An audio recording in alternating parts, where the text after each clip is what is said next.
is it? Why some people are successful online. We're all talking at once. This is Doug back from vacation. So I showed up and I was like, I have an 8 a.m. meeting. What is going on?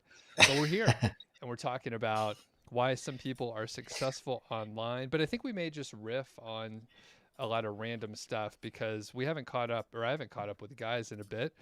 And it sounds like none of us, I know I didn't prepare, and it sounds like maybe no one else did if we were talking about the topic. So I think this is going to flow nice. We could just see how it goes. So welcome, everyone. I see Sue's there, Chris. We have Phil as well, and Tortoise Cash Flow. So I'm going to go around and just hear what's been going on with you guys. So Adam, you just hopped on, and I didn't hear you at all yet. So what's been happening? Yeah, no, thanks, Doug. Nothing too much, to be honest. It's we're having a mini heat wave here in the UK, so I've been out in the garden all day, trying to work, but the sun has literally been following me around the house, so I've had to move from one spot to the next, trying to find shade so I can actually see my laptop screen.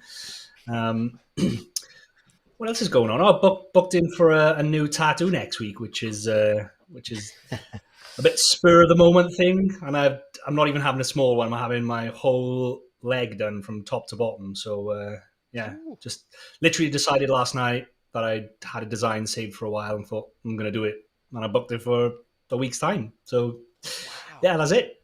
That's awesome. How high up on the leg are you going to go? Mile right high. to the top. right where you're thinking, Doug. It goes right to the top. That's a sensitive What area. is that inner thigh as well? Yeah, all the way around, all the way down to my ankle. You better keep very still.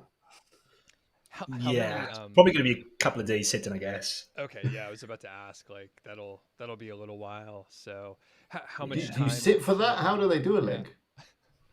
Yeah, you just sit there, and I'm going to take my phone charger, my headphones, and I'm going to try and find a good series on Netflix and try and block out the pain for a couple of hours, I guess.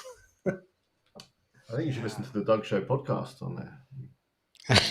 Well, no, I said something interesting on Netflix. So I don't know if you did. I'm just kidding, Doug. I'm just When a kidding. binge, yeah. You definitely need to find something better. That's awesome. Yeah, you'll have to. Maybe you could live stream it even. That'd be cool. I doubt it. I'll be such a baby. Like, I'll probably be crying and screaming and stuff. It's not going to be comfortable watching it. That'll make it better. You could do. It is very. Yeah. Am I quiet, guys? You're a little mentioned- quiet compared to us, loud lot. All right, let me fix that and then kick it over to you, Alex. Thanks for the heads up, guys. What have I been up to? Well, the weather's gone a bit cooler here, actually. It's only, what is it? It's only 27 today, so that's quite nice. There's a bit of a breeze.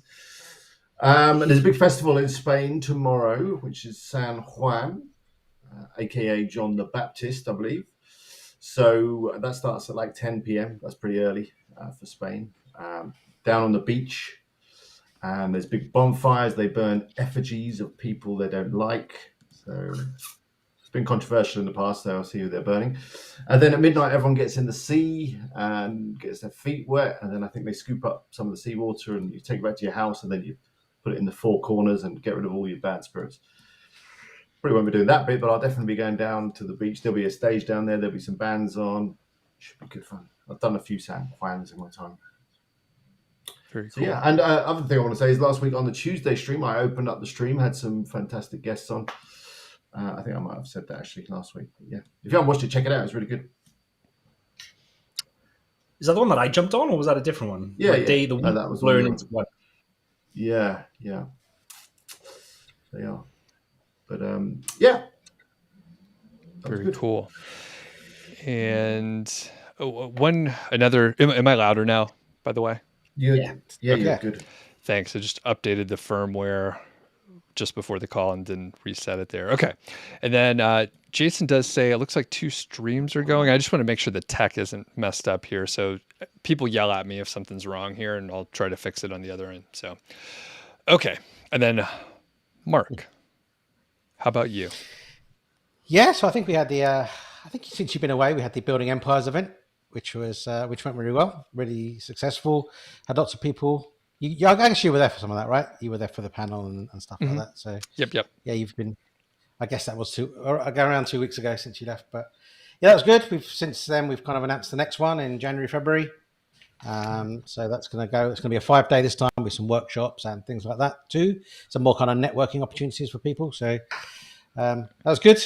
I've been preparing today a presentation about internal linking for tomorrow's live stream on the Website Investing Show on the Niche Website Builders channel, which I hope will be useful. So, talking about why it's essential for internal linking for ranking content sites.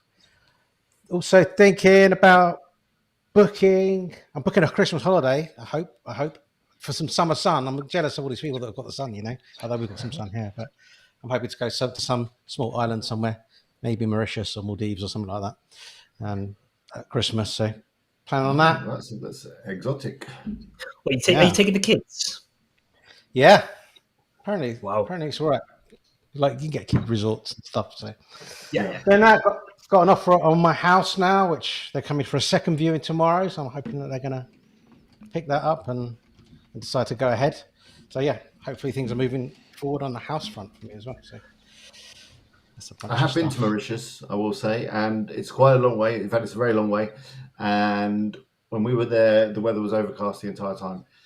So, what time of year did you go? We went. It was our honeymoon, so it would have been in July, probably.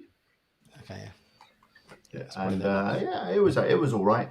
I think it's one of those places, a bit like some of the Caribbean islands, where if you just want to stay in the resort, then it's probably cool. But if you want to get around the island, I don't know. It wasn't what we thought it was. I'm just saying, but maybe that was a long time ago. Maybe it's good now. We would have rather. I think in hindsight, should have probably gone to the Seychelles because we wanted more of that kind of paradise kind of island with the blue seas and everything like that. So yeah. I think Seychelles is probably more that than Mauritius. But the people in Mauritius were lovely, and it was good time. We were all inclusive as well, and they definitely watered down the alcohol, which was as they sometimes do in these places. Yeah, I think we've left it a bit late for some places. So Maldives, we've got to get an indirect flight via Dubai, which would just be a nightmare, and with kids and everything. Yeah, I need to see it on an actual map because Mauritius. It's only like 3 time zones from the UK, right? Mauritius. So it's like but it's off the coast of India. It's quite a way. Yeah, well, it's like 11-hour flight or something. Yeah, a long way south. When you look at it on a flat map, it's actually closer to Australia, which I think of as like completely the opposite side of the world. So I don't know how I've just gone south for like 11 hours, and now I'm closer to Australia, which is supposed to be the other side of the world. Like I need to see it on a globe. On a flat map, I couldn't get my head around it. But it's easy because the Earth isn't round. Obviously, it's flat. That's why. When you spread it out, it's longer. That's why. Obviously, just fold the map too. Yeah.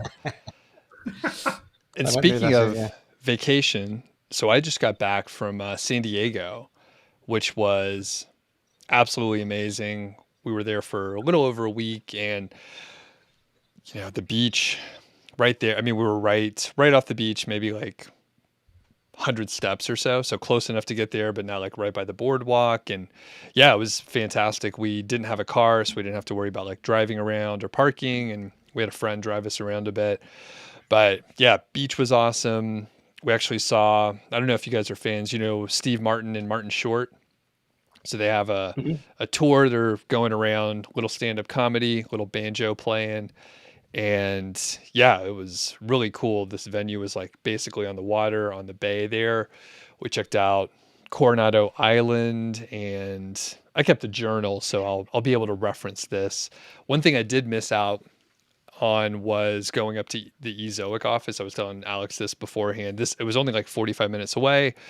Some scheduling things happened, travel issues or whatever with the person I was going to meet up with. But I think I will eventually get over to the office because vacation is tough, if you just do it in like 7 days or something. You're like, I got to keep seeing things. I have to do activities versus like sitting around. We don't sit around too much, and we're like, we should be doing something. It's hard to like switch everything off. in the past we've done slow travel. So we'll go somewhere for like, a month or two and work, shorter days or take more days off, but we'll like work a little bit. But San Diego looks like a good option to go for a while, check it out, like live like a local for a bit. So did any of you guys do any of this slow travel kind of stuff? No, don't know for camera children really. Yeah, I mean, and usually, like, because the UK is its own island, like, by the time you fly somewhere and then go somewhere, you feel like you've got to, you either just see as much as you can in, like, such a short space of time, or, like, the popular holidays here in the UK, when you go to just a resort and it's all-inclusive and you stay there for the whole time. Typically, you go on some trips and excursions, but you just eat and drink in the hotel. You might go out a couple of nights, but you're just in that one place. Got it. Yeah. Yeah, for us. And we missed our dog. So we had dog and house sitter over here, which they did a great job. But yeah, we're like, we missed the dog. So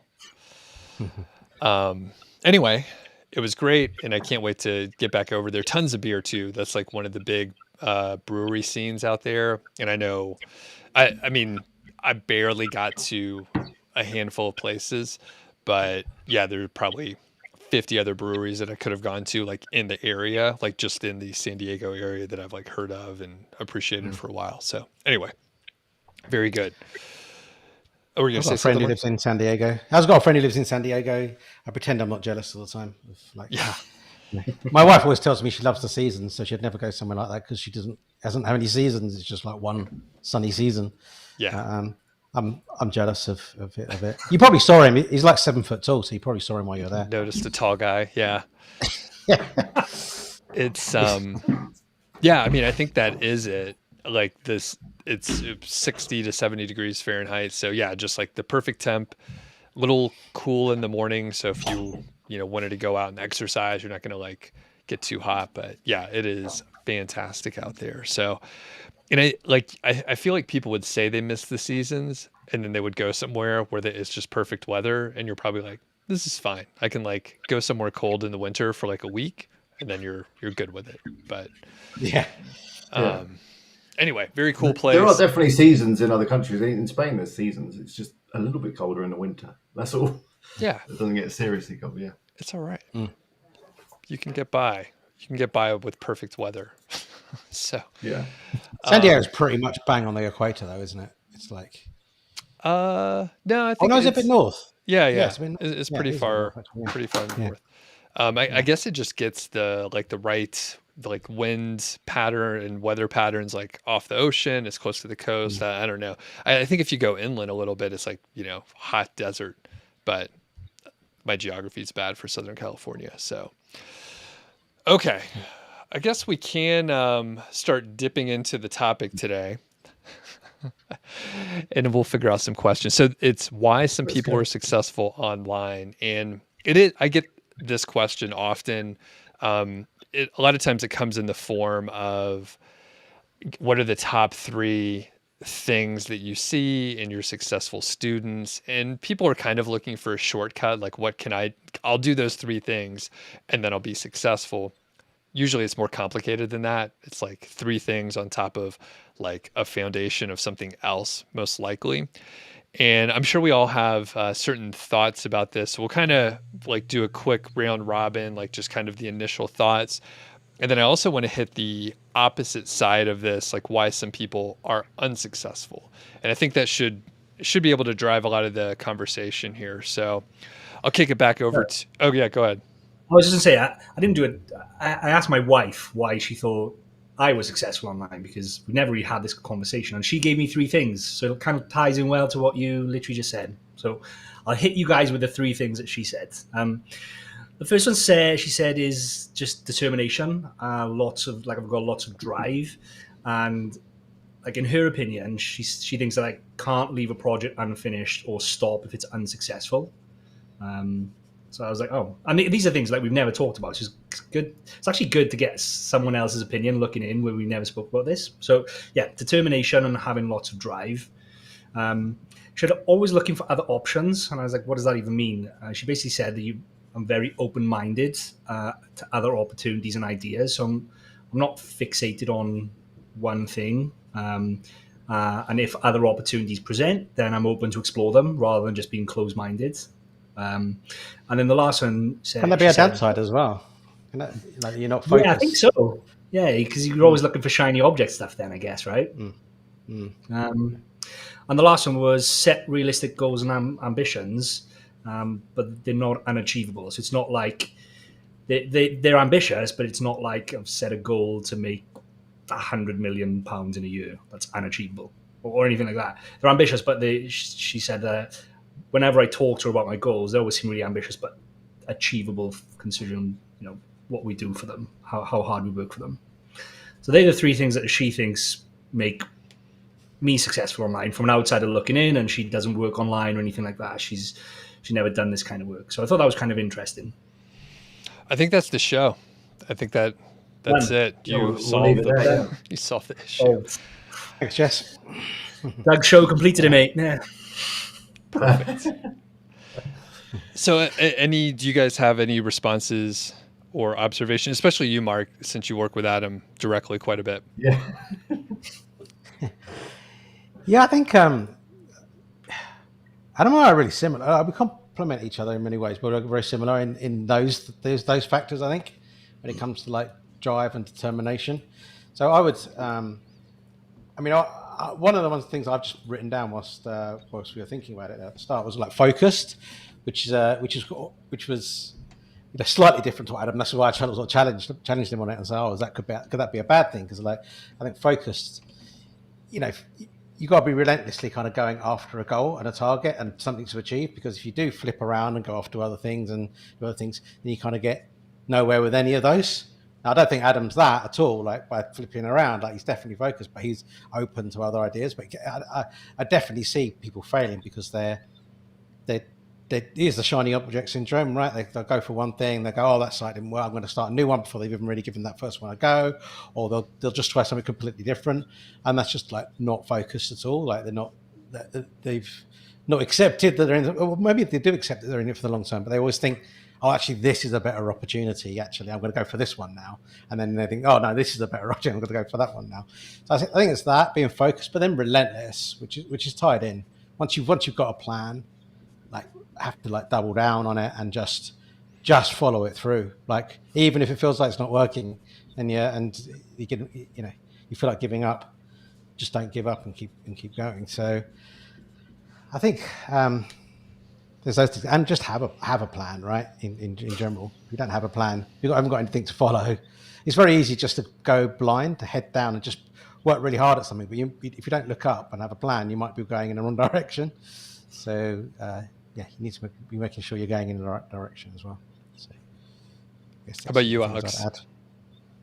Well, I mean, obviously, building on what you said, I agree with all of that. I think that the relentlessness and the patience is very important, and not to be distracted, because this stuff does take longer than we think. In fact, I got an email just the other day, which I want to share with you. Actually, I won't name who sent it, but just a quick email. It said, I launched a new website on the 26th of May.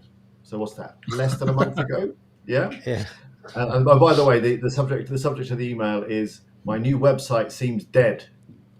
Okay. I published 18 posts and all are indexed, but I don't have any clicks in Google Search Console. I'm feeling disappointed. What can I do now? There's a risk to continue like that for the next months. So again, I think people expect things to happen a lot quicker than maybe they will. And obviously less than a month, 18 posts, that's not going to be success, is it? That's going to need a lot more time, a lot more content, and a lot more patience. I think another thing that maybe we're quite good at is being open to learning new things and being able to learn those things without the need to go on any kind of formal training or anything like that, but we can just pick something up, whether it be a new bit of software or something like that, and start to use it fairly quickly just by kind of playing with it, maybe looking at the odd YouTube video, doing a few Google searches. And I think a lot of people are very closed, maybe after they leave school or just as they get older, to learning. And, because learning never stops, does it? When you keep learning, hopefully you should keep learning until you die. Maybe some people think it does stop after school. because I hear people say, "Oh, I can't do that. I can't do this. I can't do SEO. I can't do graphic design. I can't do copywriting." Well, I'm afraid you probably can. You just need to try and do it a bit and practice and keep doing it, and you will eventually be able to do any of those things. So I think having an openness and an ability to learn is very important. That's an interesting skill set, because recently started looking for that in some of our hires. I interviewed someone recently to join part of our web build team, and what we do is slightly different, like to traditional web build agency. Like we build sites slightly differently and things like that. And we build on age domains, so they, again, slightly different setup. And the lady we interviewed, basically, she worked her way up in an agency to become, quite high up in an agency, and she didn't have any formal training of graphic design or web build. She figured it out herself over the years through watching YouTube and reading blogs. And I was like, that's actually great, because I now know, and I'd be comfortable that if she saw an issue or a problem, like, she wouldn't need to be spoon-fed the answer. She could go away and she could Google it, and she could probably figure it out if there's a problem. But prior to that, I'd never really considered that as a skill set for hiring people, like that kind of self-start. Obviously, you ask, most people say they're self-start, but this is actually in real life. She literally worked her way up in an agency by Googling, YouTubing, doing stuff in her spare time, working on passion projects. She'd volunteered and built websites for charities and things like that. I'm like, that's actually really, really awesome, and a really great skill set to have just in life in general. Yeah, for sure. Yeah, I was going to say, in my previous job in consulting, you may have like some background, and it was very diverse. It could be like engineering or like English majors and like all these different skill sets.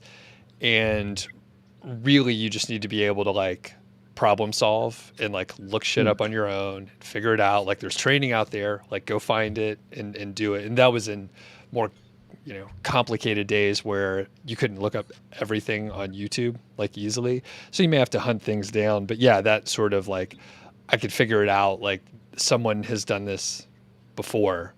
I could just figure out what they did. Now, I think all of you kind of highlighted on, patience, and you also talked about how people may email us, 3 weeks after they started, and they're like, "This isn't working. What the fuck?"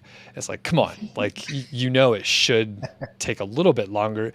One complicated part, just a little inside baseball for this, is we don't know who's emailing us or what background they have. So it's like, it could be like a 15-year-old kid who like has no context or understanding of, well, hardly anything. Yeah. Or it could just be, some person who just ran across it who is an adult. Maybe they should know better, have a little bit more insight. But yeah, we don't know who is asking the question, so it makes it a little complicated sometimes, where it's like, oh, I don't know how to respond to this. So sometimes if anyone emails any of us and we give like a generic answer, like that's why like we don't understand exactly what's going on. It's like, give it a little more time, buddy. Like maybe check out this video on my progress, or like, Alex, you got a very long documentation of case studies where it's like, this took 6 months, like go watch those 30 videos and you'll have an idea what you might be heading towards. So the question here that is taking me a very long time to get to is, you end up in a spot where you're working for maybe several months. You have very little feedback. You may see a few more impressions on the Search Console. Maybe you're getting a little feedback that's helpful, that's showing that you're making progress, but maybe you're still not getting more than a couple clicks a day to your website. Traffic's very low. You've put in, hundreds of hours, maybe thousands of dollars. How do you know if you're in the dip? This is a Seth Godin book. So how do you know if you're in the dip right before you pop up, or if you are working on something that is not going to work out? Maybe your content is bad. Maybe you've made some fatal error early on and you're just like on a bad foundation. So I'll kick it over to Mark to start off, and then we'll just kind of go around. So how do you know if you're in a dip and you're gonna crush it, or if you need to pivot a little bit, which is the flexibility that we've all kind of mentioned already? Yeah, I think that's can be quite a hard one to answer because it does vary. It could vary so much from person to person and from project to project and topic to topic. I think it comes back to educating yourself and learning. If you know what the norm is, and what, going back to Alex's email from his 15-year-old friend, then when you're 15, like a month felt like a year, right? So it probably feels like a really long time to him. But yeah, so for us oldies, it feels much shorter. But yeah, like I think I guess whatever when you're trying to solve a problem, you've got to understand what the parameters are of that problem, and you've got to understand what is realistic and what's not realistic. And then you can kind of, I guess, guide yourself as to like whether, like, you've got to check yourself, I guess is what I'm saying, to know if you're being realistic or not being realistic when it comes to a goal that you're trying to achieve. Otherwise, you've got nothing to guide yourself on. I think, I guess the question as well is like, how far do you go down one road before you feel like you should give up? And I guess with content sites, the answer is probably longer than you think. Because there is times when you can keep publishing site and the site will plateau for a long period of time, and then you'll start seeing results again, and things will pop up. So I don't know if I've answered that question really, but I guess you've got to know the problem you're solving and the parameters from which you're working to know whether you're succeeding or failing in the first place. And I'll layer on, you did answer it, Mark. It's very hard to tell, and I'll layer on something else to send it to Alex here, just because we don't want to repeat the same thing. And I think, Mark, you covered it well. So let's say someone has been working on a site for 8 months to a year. So technically that could be enough time to get some traction. But I have definitely seen people who worked on their site for like a little bit longer, 18 months to 2 years, and then it took off. And it was just a little bit longer for whatever reason. So if someone's in that situation in the 8 to 12 month and they're like, something could have happened, maybe it's even on like an expired domain, a premium like age domain type thing. So Alex, like any thoughts on that, where someone is in the window where it could have been working out, but it hasn't yet? I guess by that point, hopefully you would see some kind of indication that you're moving in the right direction. But I think the answer is that you just don't know, and you've got to kind of follow your gut sometimes on these things, haven't you? And just know that you're in a good niche, know that people are searching for what you're offering, know that the content that you're creating is of good quality, and have that belief in yourself and in your work and in the niche and in everything else. But I don't know, it's hard, and I think we've probably all done this in not just with niche websites, but also in business and in other things. I know I certainly have, is that you can pour your heart and soul and your time and your blood and your sweat and your tears and your money into a project for a year, for 2 years, for longer. And it just doesn't work out. It just doesn't work out for whatever reason. You have to throw the towel in, you have to call it a day and move on to something else. Was it a waste of all that stuff, all those resources? Probably not, because you're going to come out the other side stronger. You're going to come out with some experience, and you're going to learn a lot of lessons and stuff on the way that you can then apply to your next project. You can look back in retrospect and go, okay, that didn't work out because of this or that, and move forward. But yeah, sometimes you just don't know, and you pour everything in because you need to pour everything into whatever it is you're working on to get the best out of it. And it just doesn't happen.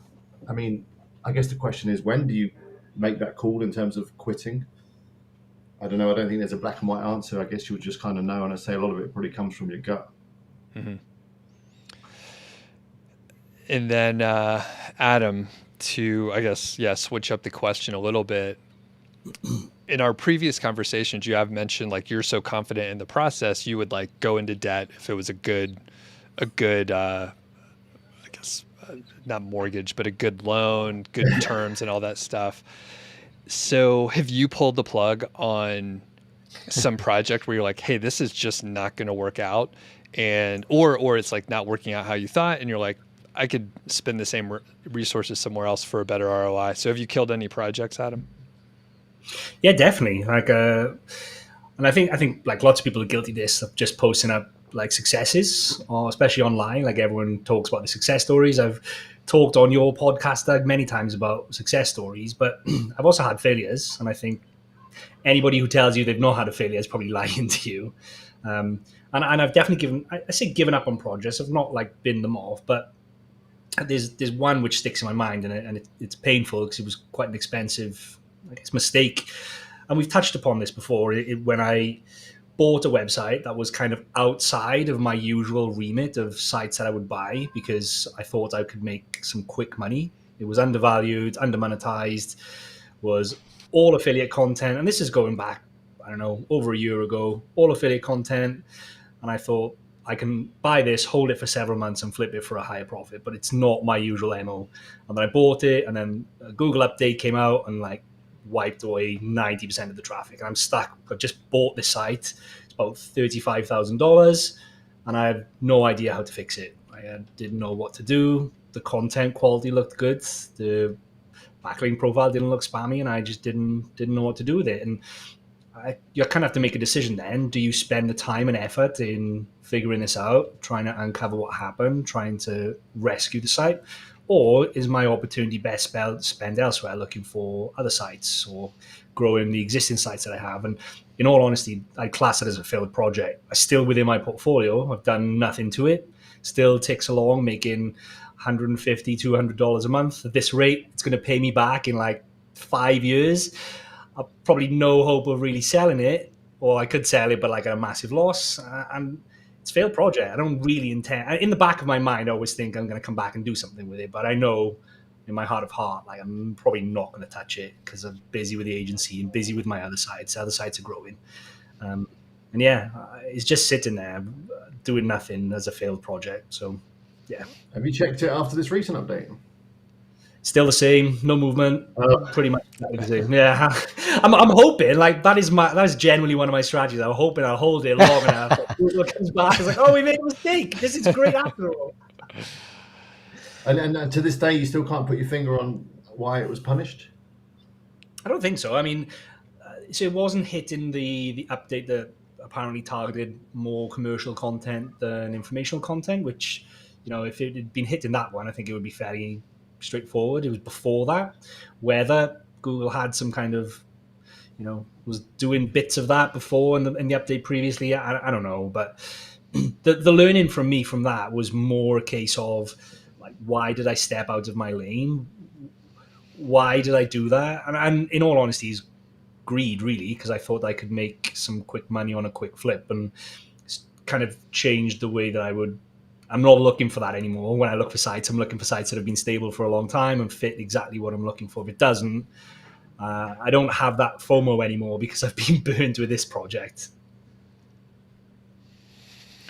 So one observation that I've had also, and it's related to the impatience portion, but not directly. So I've definitely run across very accomplished people and very smart people, clearly smarter than me, especially after I talk to them. And they get stuck in analysis paralysis, just so much research, more and more. And they're looking for, what I think they're looking for, like a sure thing. They want more of a guarantee that it's going to be successful. And I think you all kind of mentioned, like, people, you may have to work on something and you don't know if it's going to work. In fact, you may put in like multiple years and it's just going to fizzle out and fail, or like never even take off. So I'm curious if you guys have found yourselves in an over-analysis phase. How'd you get over it? Have you seen other people that they're just kind of stuck and they're like always like doing maybe like more and more keyword research? And I'll quickly go first, and just, I think by the time I got into this stuff, I was like, you know what, fuck it. I'm just going to pick a couple things. I'm just going to try it. Like, this may or may not work. And then I'm just going to keep moving ahead, and I'll, you know, figure out if I'm in a dip, and I'll like persevere if I need to. But generally, I was just like, I'm just going to pick something, move forward, learn what I can, and keep going. So over-analysis, how'd you guys get over it? Were you afflicted with that sort of thing, or were you able to like make a decision and just like not look back? So Adam, I see you smirking a little bit. Do you want to go first here? Yeah, because I've got two sides of the story. Like, I'm the kind of person that doesn't get bogged down in analysis paralysis. Like don't get me wrong, that doesn't mean I go into things unprepared, but once I have a plan, I find it quite hard to deviate from that plan, I think. I don't like going back and amending it and things like that. And that's because I think, rightly or wrongly, once I've done my initial research and I've done my initial plan, then that's the best I'm going to come up with. And I hate rethinking about it and going back to it. But I've been working closely with one of our clients over the last 6 months, and she's totally the opposite. Like, very much would, I don't think, without kind of help from us and push from us, would probably never have got past the keyword research phase. I mean, I don't know how many.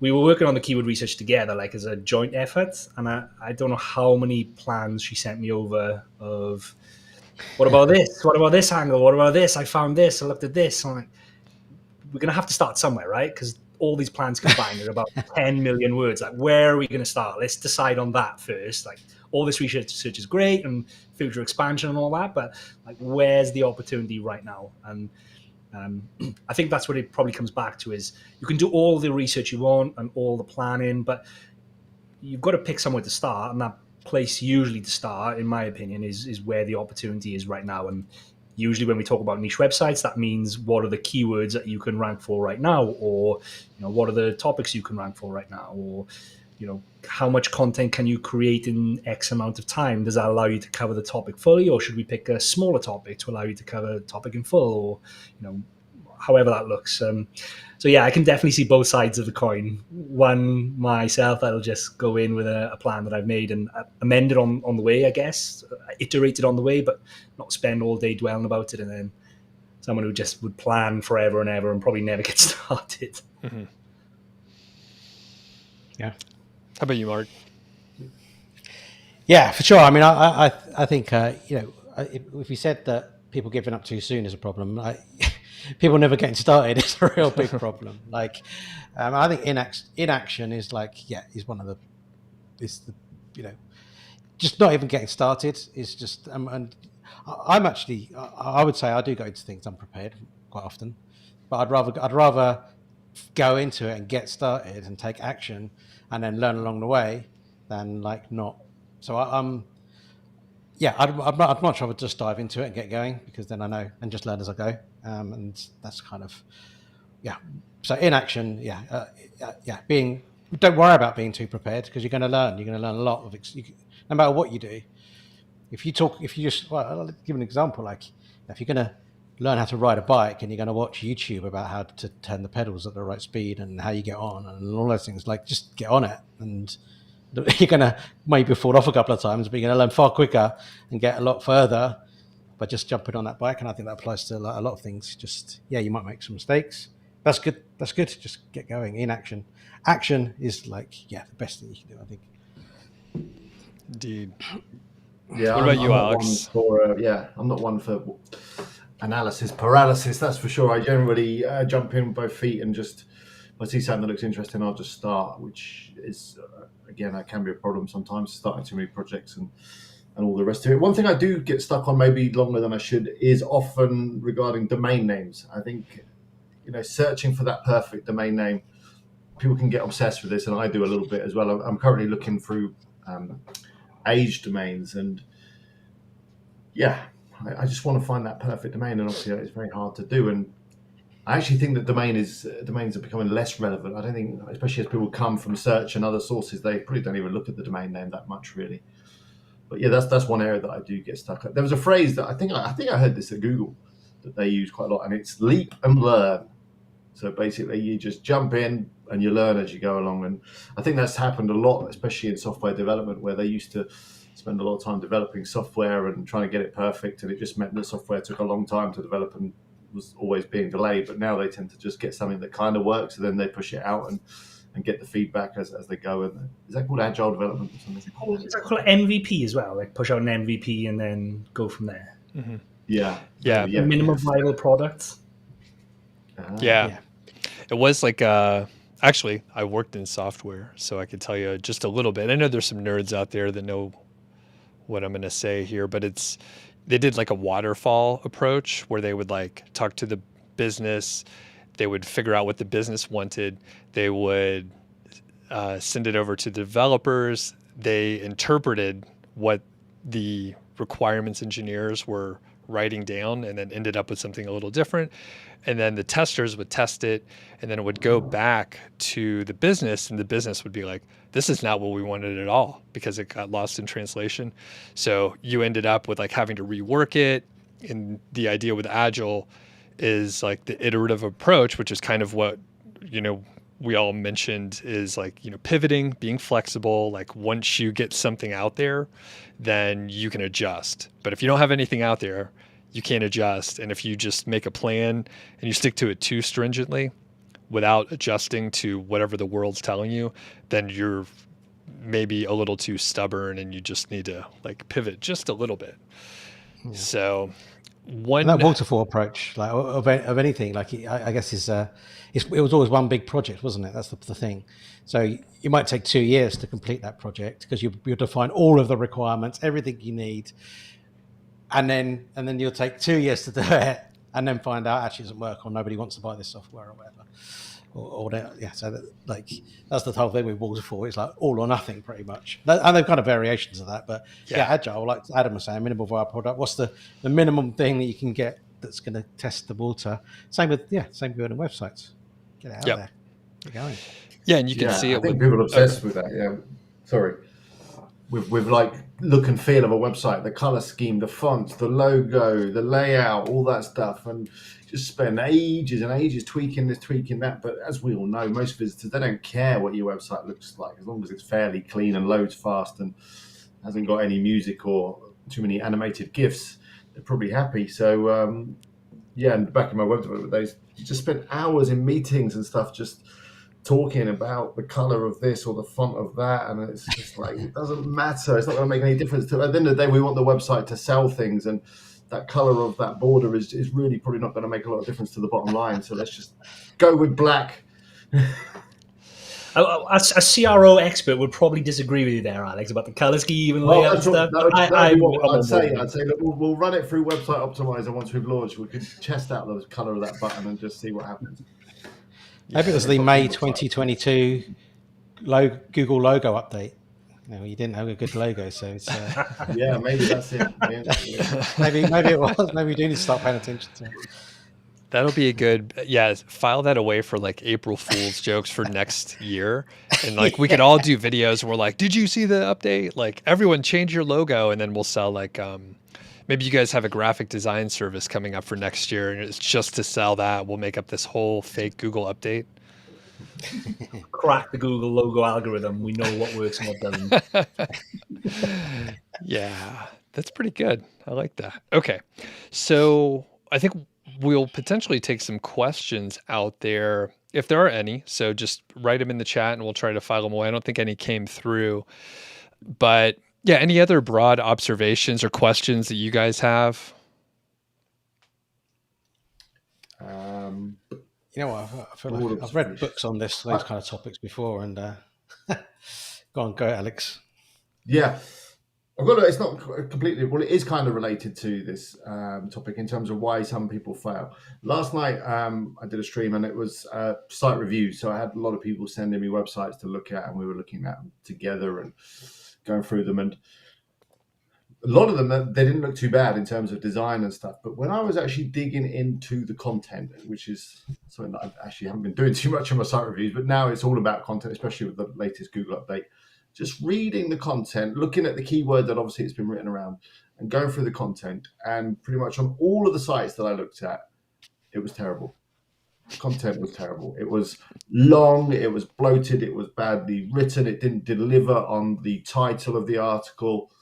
And I think we can get a bit obsessed with quantity of content in terms of word count, in terms of number of articles. And this has probably been going on for too long, which is why the Google update is probably a good thing. We just have not been looking at good quality content. And I think now with the latest update, Google have got their head around this as well. And they know that word count is an irrelevant metric when it comes to gauging the quality of a piece of content. They know that time on site is probably more relevant. They know that scroll depth is more relevant. Are people reading? Are they engaging? Are they actually looking at this content? So my one bit of advice now is if you're going to create a site or working on your existing sites, you've got to make your content good, and you've got to make it clear. You've got to make it concise. You've got to make it punchy, useful, and all the rest of it. And forget about your word count and the fluff and the filler and all the other stuff that that you can just tell by the introduction on so many articles that it's just fluff, it's just filler. And then they'll often go off on a tangent about a particular thing because they want to make the article longer. Stay on point, and that's fine. And you don't need to have all this filler. And I think that's why a lot of sites, including my own, because a lot of the content on some of my own sites is not good enough, have been penalised recently. So that'd be my one tip from going forward. If you want to succeed, have the patience and have the commitment and all the rest of it, but also you've got to make sure that the stuff you're publishing is good and is worthy of being on the page one of Google. I think it's a good long-term goal. Like you always want to have to create the best content you can, because Google's never going to penalise you for that, right? They're never going to penalise you for great content. No, I think we've been getting away with mediocre content. I mean, the limited looking around I've been doing for like this update though is that I haven't seen that reflected in like people that have been hit, and I've seen okay, well, what sites have they been replaced by? And I haven't seen like this is clearly better. I just seen what seems to me like a jumble around of like the competitors. So like you see a site and they've got these many competitors, and it's all those sites but they just changed position. I haven't, looking at the few sites that I've looked at, I've tried to work out well who's now ahead of them. Then I haven't seen like a clear, what I would say is like a clear pattern of like like this is clearly better because it's a higher authority site, or because the content quality is just clearly better. So I mean, absolutely, it's an aspirational goal, and like you should always try to create the best content you can, because, like I say, that's never something Google will come knocking at your door for is good content. But wherever this update is, that I haven't seen any patterns in that. No, that's for sure. But that gives us it also gives you hope when you look at the search results page and you see that the first few results, and you look at those sites and you see that their content isn't very good, or the site's just terrible, and it does give you a little bit of hope. But then you also think, well, why is my site not there? I think with this update, one thing I have seen, is like, and I know a few people have mentioned this, and like with my one site that got hit, like is I did lose some snippets, and therefore instead of being in position 0, I'm now in position 5. But it wasn't for all of them, but there was definitely I felt like there was a shake up in the snippets, like different sites were getting the snippets, and then there was some searches that just no longer had a snippet. The snippets just didn't exist for that search term anymore. So there definitely seems to be some shake up there. No? Yeah. I think that a lot of the vibe that I've been hearing from people who've been looking into this is that in order to get a snippet now, you have to have a high authority site, whether that's your DR, DA, PR, whatever that is, but in terms of what authority Google thinks your site is. And if you don't have that authority, maybe it's the age of the site, maybe it's number of links, that kind of thing, then you don't get the snippet anymore. Whereas before, you got the snippet regardless. But I also think that Google had been serving snippets that maybe weren't accurate, and that's then been reflected badly on their results, because it's kind of their information. When they publish a snippet, it's coming straight from Google. That's what it looks like. So I guess they're just trying to be more careful with what information they present directly to their users. Yeah, I mean, you get away a little bit more with keyword stuffing on snippets than you could with general SERP results. I guess maybe they're just catching up with that. But I don't know. And obviously, this update's not going to have just one thing. It's not just. I doubt it's just going to be the snippet update. There'll be other factors as well, but it could be one thing. One thing that I noticed anyway, and I was looking at my site. Well, definitely the intent has changed. Google are definitely trying to figure out what someone is looking for behind a keyword. What is their motive behind it? Are they looking for information? Are they looking for a video? Are they looking for an image? Are they looking for a product? That's definitely happened, because I've noticed that on the short product terms, when people are searching directly for a specific product, all that you're seeing on page 1 now is e-commerce sites, mainly the big ones: Amazon, Etsy, eBay, maybe 1 or 2 independents, a lot of ads as well. So whereas before, definitely on a few of my sites, an affiliate article was coming up for those searches. Nice. Yeah. Adam, there's questions. Yeah, I just want to check. Adam, did you have anything, the broad stuff, and then we can hit the questions that were coming through? I've just been a little bit distracted. My wife took my car on the school run, and if you guys don't know, my car's with Pride and Joy, and she's texted me a photo of my newly scuffed alloy wheel. If I can, Oh, no. I'll share my screen and show you. She's done a great job. To be fair on her, like She's hold on, curbed it. look at this. Hold on, I'll have to. Oh my! Ooh, lovely God. stuff. That is pretty scuffed. Holy Yeah. cow! So What do you have? I see the M logo. Do you have an M series something or other? yeah, M3 competition. No shit. That was like my favorite car for many years. I was like, oh, I'm gonna get one of those, and then, by now I'm like, I don't care about cars too much. Oh, we just shuffled this up a bit coming back through. So you got an M3 comp. Oh, that's amazing. We'll have to talk later. Well, about you that. know that there are companies that can fix that up. They can repair alloy wheels and stuff. Yeah. No, it's all good. And usually I wouldn't have WhatsApp on, but she said, I saw a message come on my phone saying, I feel sick. I've done something. I was like, oh, what is this? Oh, and then no. she sent me the photo. I was like, oh, no, I wish I hadn't seen that while I'm on a live stream, to be fair. Oh my gosh. It's another reason why I don't have a car. And when I did have a car, I don't have a fancy car, because when I used to be into cars and alloy wheels and all that kind of stuff, it ruined your day hitting a curb like that. But whereas if you have a beat up car or whatever, you don't have a car. You just drive it into curbs. You just have a beat I up like car. those comments. Also, Just if you have a crap car, they don't have those kind of pencil thin tires, do they? Normal cars just have big fat tires, so you never hit a curb with the wheel anyway. I want to see the fancy state of the alloy curb. Like, is the curb still there? Jesus Christ. Yeah. Do we owe the council money to replace the curb now? Or Oh, at least no one was hurt. That's the main thing. Yeah. Good to focus on the positive there. text her back and say it'll T-cut out. No worries. Like, it's fine. A little bit of T-cut. No worries. There's right. a company I used to do work for called Chips Away, and they used to get rid of all the scuffs and whatever on my cars, because I was helping them. They did it for free, but they could fix alloy wheels. It's just a bit of filler, a bit of paint, and you'll never know. Yeah. I don't know, man. I think you may need to replace that altogether. You don't want to patch it up. It needs to be back. What, his pristine. wife? You can't replace his wife. Well, I could try. Yeah, that's quite an Probably agency. is a divorceable offence, I would say. In a divorce, any divorce lawyer would go with that. All right, we got a couple questions. Let's hit these. And all right, so Bill says, Mark and Adam obviously like the new TLD domain names. What about Alex and Doug? And actually, Mark, you guys like the new TLD domain names? I don't think Adam's a fan. Adam likes it. Always goes .com. Yeah. I like Well, your whole company's based on a .builders domain. Yeah, exactly. That was my choice because it was a blog before we started the company. So like, it doesn't make any difference. I don't know why people get so precious over it. Other than maybe the age of the domain. If you're looking at an age domain or whatever, then other domains didn't exist before. But like, it's just a domain name. Like, get over it. It's fine. Yeah. Yeah. I remember back in the day, thought the meaning. SEOs used to say that the TLD did have an effect on your rankings. Google would always place a .com over a .net or whatever. I saw a case study which just disproved that. It was just basically said there was no difference.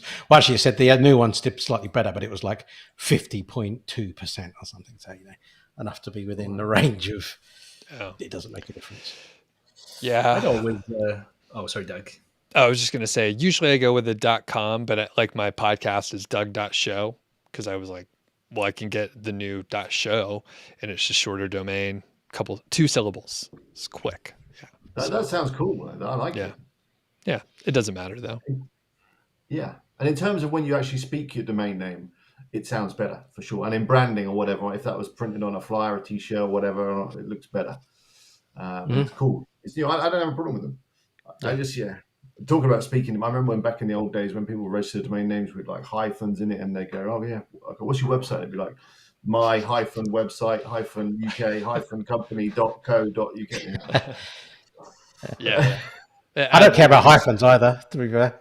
But Yeah. it's hard to find. Never take a .coms that are domain with a available now, right? hyphen. Adam, what were you going to say? Go ahead.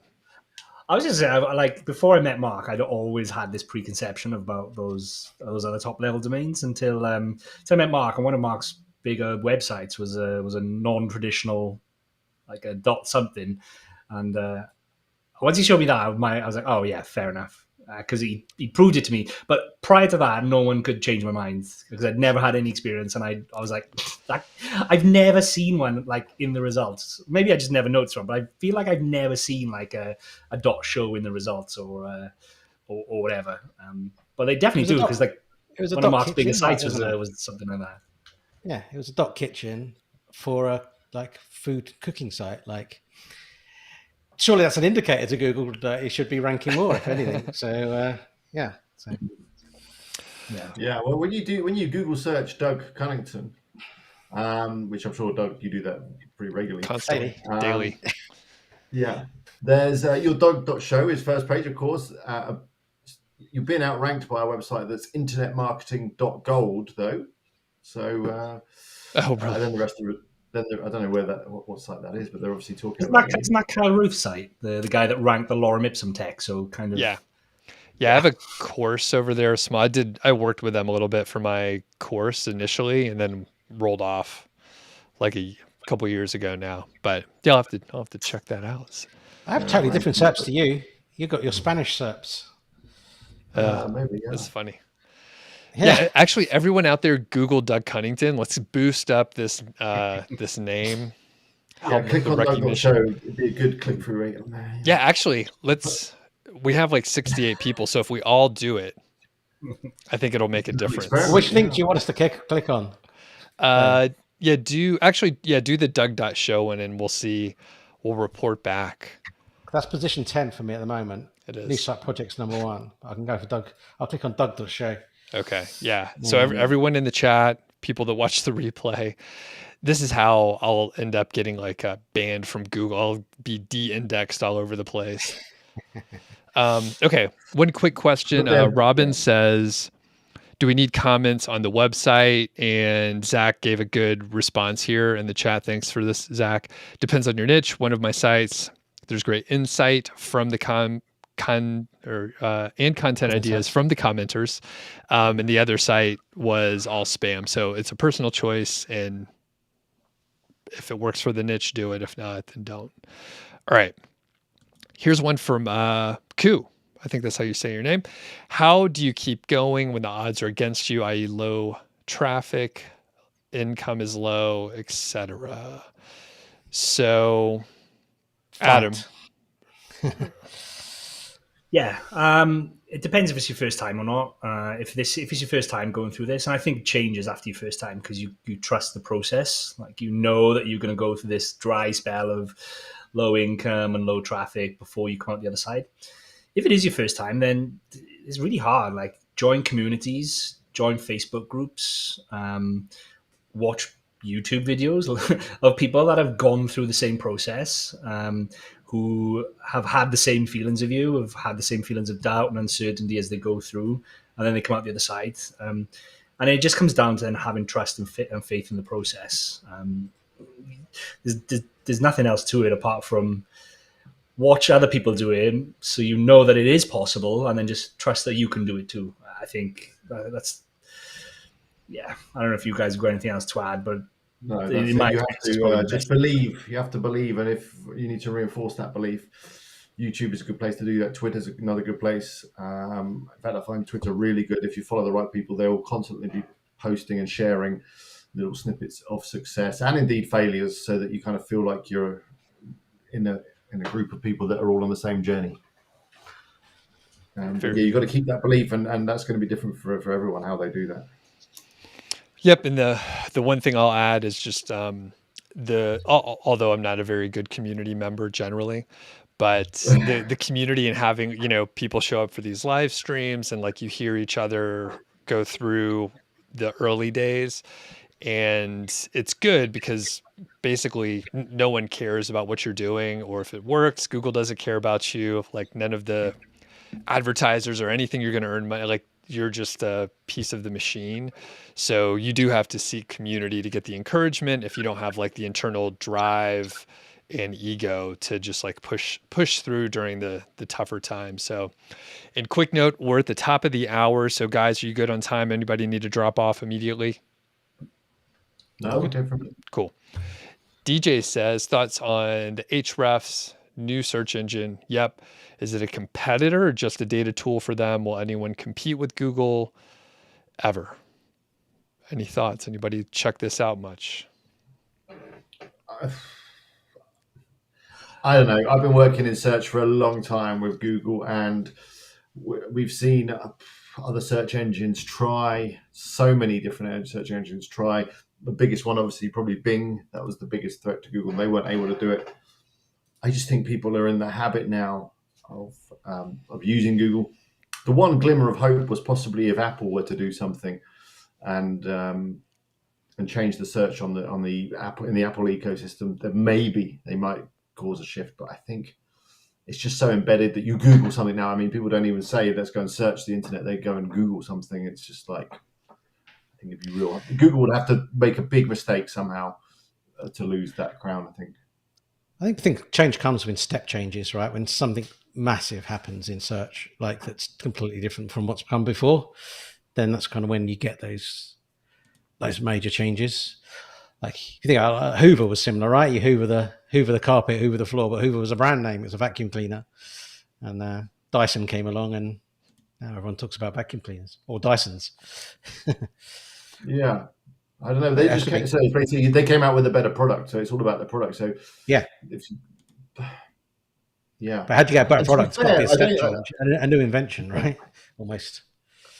I will say that, and I've seen this kind of a little bit as well online with what people say. Like a lot of people in our business and what we do, they say, I always ignore the first few results on Google. Sometimes I just go straight to second page because I know a lot of those first results are going to be affiliate sites and other stuff without the proper information. I do think that the results that Google serves and has been serving over the last year, maybe longer, are not as good as they used to be. They're not as good as they used to be. In terms of searching for real information, especially, for example, like medical things, a lot of people always Google, I've got a scratchy throat, or I've got this, I've got that. There's about 2 or 3 sites that come up every single medical search that you do. That's all that ever comes up. And you see a lot more, especially probably you see it in your keyword research. A lot of people now are typing in things with the word Reddit on the end because they want real information. And they know that forums and Reddit and places like that is where you get real information. So yeah, I maybe people will, if the search results aren't giving what people want, people might move away looking somewhere else. But seeing so many search engines come and go and try and beat Google and just fail. And I think, just a crazy prediction, I suspect there'll be some external factor, maybe like Apple creating a search engine where it'll take a big chunk of search and it'll weaken the position. And, we're talking about some like trust issues with Google. It is very convenient and people will often do the convenient thing, but I suspect it'll be some external factor, some shift. Maybe it's a shift in technology also. But yeah, the biggest companies from 30 years ago, like so many of them are like not even around anymore.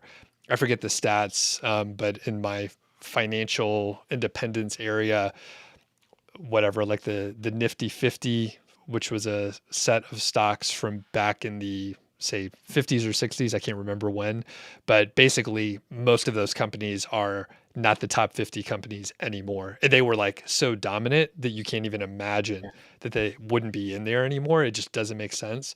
And I think Google or Amazon or fill in whatever big company, like things shift over a long stretch of time, even though, Google is like 99, they got started. So, it's like 20 plus years, but they didn't IPO until I don't know what year, but not as long ago as you think. Okay. Yeah, it does happen. I remember, but only 20 years ago, maybe thinking, I can't imagine ever using anything apart from Microsoft stuff, Microsoft software. And, it changes. Stuff does change. Yeah. Okay.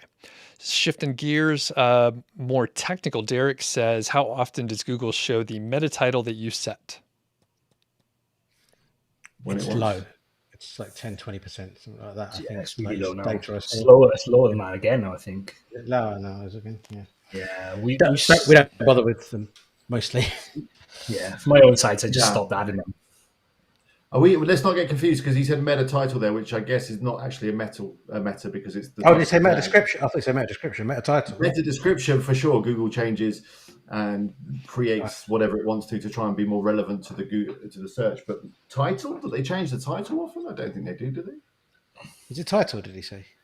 He said meta Yeah, he title, said title. which is probably a Yep. mix of two phrases because the title tag. I don't even add meta title or meta description to my own post, so I don't know. Yeah, but you'd have a title tag. That would just be the name of the article. Would be the title. Yeah. Some like some SEO plugins allow you to add a meta title as well, right? And most people just put in the same as the post title, I think. Okay. I didn't even know there was a meta tag. I mean, you got to remember that a lot of these meta tags come from the old days, when before Like Google, keyword. probably when we were using Alta Vista and Ask Jeeves and those search engines, which weren't very smart. And happy days, you could literally set these meta tags, meta keywords, meta description, all that kind of thing, and just literally tell the search engine, these are my keywords, this is what it's about, and they just take that and go, okay, well then we'll rank you for them. But of course, since Google came along and became the dominant and more intelligent search engine, it completely ignores pretty much all of those meta tags. Okay, next from Paul. Do people who overanalyze and keep adding to their content do better than people who are able to stop writing once their initial content has been completed? And I don't think any of us actually have data on this, but I would say, yes, if you're going back and improving and overanalyzing and adding to content, you will do better. That is exactly what Google wants you to do. Do you guys agree?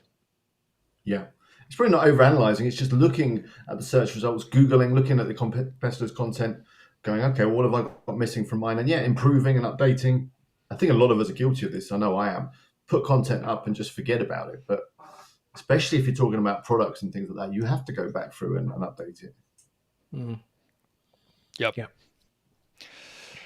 All right. Cyprian says it'd be a funny case study to basically see who keeps working on their blog after like a year or so. And I think that's, a lot of people quit, they get started, and then, they put in a couple months and they're like, this isn't working. And then they quit. If they're lucky, after 6 months or a year, it takes off and they're like, oh, I should have been working on this the whole time. And that does happen more often than you would think. Yeah, definitely. All right. And I think we're getting pretty good through the questions, blah, blah, blah. All right. Bizwadget says, I have 35 articles within 70 days, but only a few traffic, 33 post index. Can I expect a traffic boost after 6 months? The answer is we don't know, but let us know after 6 months. Yeah, you haven't given that enough time yet. Similar tone, not enough time. 6 months might not even be enough time. There was a good image on, I think I retweeted it the other day, which showed a Google website console, and it was flat for ages. I think it was probably 8 months, just flat, and then suddenly just shot up. Mm-hmm. And you can just imagine people going to the 6 months mark and going, this ain't working, throw it in the bin. And there you go. The more you keep working on it, the bigger that spike comes at the end. So keep working. Yeah. We don't. Yeah, it's hard to say. But okay, Jonathan says, what's our vision of search in the metaverse? Anyone? Well, before I ask you guys, I haven't paid attention to the metaverse at all, or meta anything. I'm not sure what problem it's solving, and I think a lot of people are like, I don't give a fuck about what Facebook's doing right now. But that's just my own little world. So I know it's a big deal for some people, but I have a feeling there's a lot of like splintered off groups, and like maybe it'll be bigger, but I don't think it's solving a problem that I have at all. And I suspect a lot of people are like, I'm not sure what I'm supposed to do with this. And maybe it's nothing. So I have no vision of search and I don't care that much. I'm wrong about most things, but I'm just like, it's not in my view. It's not in your world right now. Yeah. I think Zuckerberg's probably going a bit crazy. There's a lot of projects he starts that don't do particularly well. We already have metaverse. We already have it. There's a lot of people living on the internet now in connected spaces, especially in gaming, things like Fortnite, Roblox, those kind of places. Second Life. I don't know if that's even a thing. A lot of people go into the metaverse, all these places, because they're lacking social interaction within their real life. So I think from that point of view, I mean, Doug, you've got loads of friends. You don't mind being on your own. You don't feel a need for that. But a lot of people, especially young people, I think, they have to connect with their friends, and they do that via the internet. And maybe the metaverse takes that to the next level. But I think we're getting to a line now where people are quite cautious of kind of getting too immersed within technology. It's kind of a bit sci-fi, a little bit scary when you're putting glasses on, you're putting headsets on, and before you know it, Zuckerberg will be trying to put a chip in your head. And I think that's kind of a little scary to a lot of people.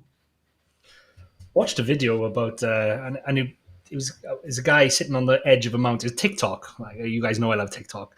I say video to try and make myself sound more sophisticated. It was just a TikTok, and it was a guy sitting on the edge of a mountain, like the edge of a cliff overlooking the sea, and he's like, "This is what you see," and it's like this amazing view out over the sea. And then he said, "This is what I see." And he's sitting there with his headset on, and he's flying a drone around, and I'm like, mate, you're missing the point. Like, why don't you just watch it with your eyes rather than through the camera of a drone? You're literally sitting on the edge of this beautiful cliff, and he's just flying his drone around. I'm like, why? Just take the mask off and look around. Like, why are you doing that for? Yeah. What about you, Mark? Are you all in? I think there's definitely there's what I will say is, like, the metaverse isn't just Facebook, right? The metaverse was around, like, the idea of the metaverse was around long before Facebook became Meta and before they started thinking about even getting involved in that space. Fair. So it's not just Facebook. I think the scope in it, but like it's in really, really early stages. Like, the internet is in early stages, let alone like the metaverse. Like, this is just the next evolution of the internet, I think, and some stuff will come out of it, which will be useful, which will be good, I'm sure, and some not so much. But it's so early, I think, and the use cases are kind of hard to define. But I think probably in terms of search, they go back to about the internet, wouldn't they? Yeah, I think it's going to be like where you're wearing glasses or whatever, and then you can just look at stuff and bring up information just based on an image or on looking at stuff. What if they make it complicated? Like, the search is like you actually have to like go around a space and like find what you're looking for, and you're like, oh, I found what I'm looking for behind the guitar. I had to go walk over there and look. Yeah, I don't know. At least I ain't got time for that. Yeah, you got that headset thing on. You're going to be bumping into furniture and falling over the dog. It's dangerous. Okay, and then I think the questions are winding down. We do see Carlos. This is directed directly to Alex. So, are you using Jarvis anymore? Yeah, I used it last night. This sounds dirty. What'd you do? Yeah, I spend a lot of time with Jarvis. They're called Jasper now, anyway. You can't say Jarvis. Disney, come and sue you. I rewrote someone's article using it within like 5 minutes, and the article that Jasper created was far better than the original. I can't remember what it was, 15 things. It was like a list of them. I think Jasper's getting better. I'm going to do some more videos on it, because actually when I look at my channel, my Jasper videos are by far some of the most popular videos. Some of them have got over 30, 40,000 views. So I'm still doing a lot more with AI, and I still think it's a very useful tool. I can't wait for the image one now. That's what I'm looking forward to. Where you say, do me a picture of a chimpanzee smoking a cigar, whatever. And it does it. And I've, as everyone probably knows, if you watched a few of these, I've been dragging my feet on the AI stuff, but I published a video recently with the guy named Bennett. So he was playing with an article spinner, but he also spent time with Jasper and likes it pretty well. He's testing and seeing like what the limits are of what you can sort of get away with and rank and all that kind of stuff. But Alex, I think it was like, it could have been like 2 years ago. I can't remember when you started working with Jasper, but you were like, you got to check it out. And like, those videos are very popular.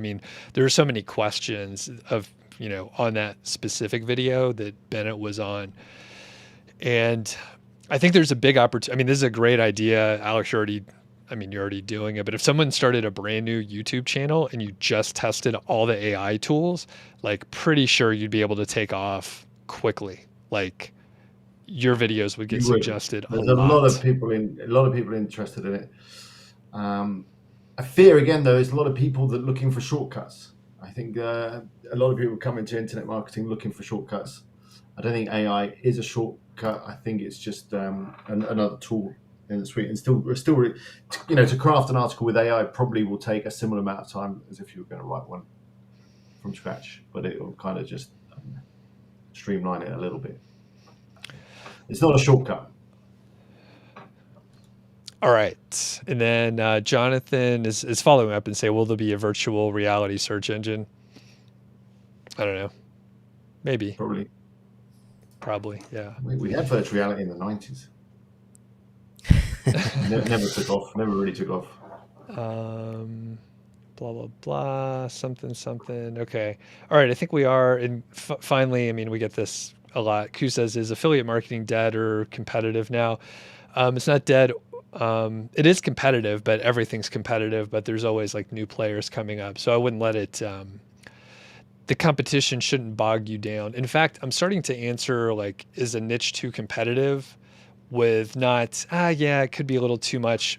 Usually now I'm just like, well, how much time do you have? Like if you are willing to put in the time, like you can compete with anyone. Now the resources may be an issue, but like if you give it enough time or you're looking at a small enough niche, like you can certainly compete even with big sites. So any thoughts on that, guys? You should worry. Yeah. Anything worth doing is going to be competitive, probably. It's just the nature of things. I always remember a lot of people when they wanted to start their own business, whatever, they were always trying to think of that one idea, that one business idea that no one has done before. They could just clean up with this fantastic idea. And it's probably, if no one's doing it, it's probably because it's a terrible idea. Yeah. And what you should actually be looking for is probably competitive niches where the competitors just aren't that good. They've got bad content, they've got holes in their content, and then you move into that competitive niche and you fill those gaps and you provide better content. That might be the better opportunity than trying to look for niches and things that don't have any competition. Mm-hmm. Very good. Well, we are going late, so we're going to wrap it up here. And quick note, Bill says, like Jasper, but reword the results sometimes. John's asking about getting hit from the core update. I think generally, try to improve your content. We don't really know. No one knows. Improve your content, get backlinks, publish more content. Niche Website Builders has a service if you need more. Sonia is stuck at 30K, wants to get to 50. Publish more content, get more backlinks. We're towards the end, so I'm just summarizing quickly. Okay, guys, what is going on with you? What do you got to promote? Alex, you want to go first? Can I just leave this to the bit to Mark, though, because I need to shoot off now, guys. Okay. Sorry. Yeah, sorry about the card. Is she home? You need to go look at your card, don't you? Pretty much, yeah. Okay. I can hear her downstairs. She's upset downstairs. I have to go and consolidate her that it's okay and secretly cry inside. Maybe pour a stiff drink before you go down there. I don't know. Oh, man. Good luck, man. All right, see you later. Thanks, guys. Bye. All right. He loves that car. Yeah. Okay. I think we're doing sign off. So I can't remember who I called on, but yeah, what do you guys get? Cool. Okay. What have I got on? I've just checked out my channel. I've been putting up more tutorials. I've got another one coming through soon. I've got an AdWords one coming. I did one earlier this week on how to add an email opt-in form using a free plugin. Go check out that video. I did miss out a little bit, so then there's a supplementary video that you might need to watch. Basically did a whole thing, adding a form using a free plugin.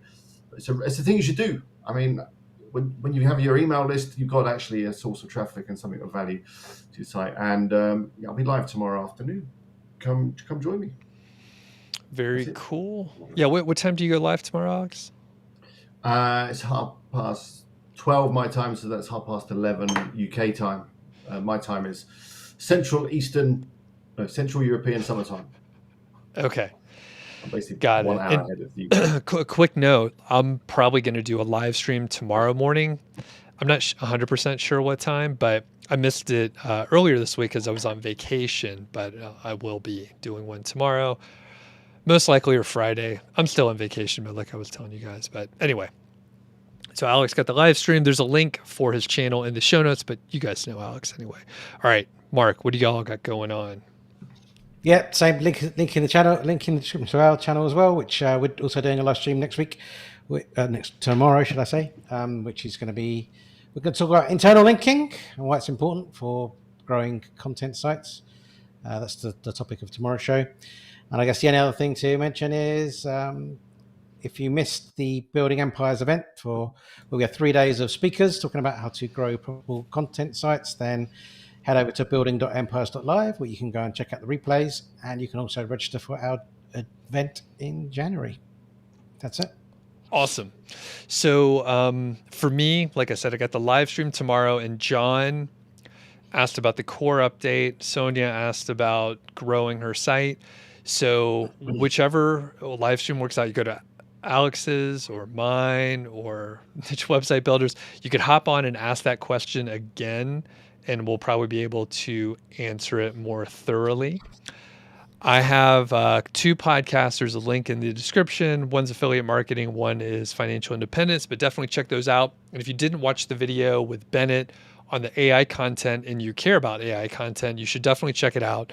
He's doing some stuff on the edge of like what is probably tolerable for actually ranking in the search engine. And he's pulling it off. At least so far. I haven't talked to him in the last month since the update, but at the time that we recorded it, it was going great. So, all right. And I think we covered everything here. All right. We're good to go.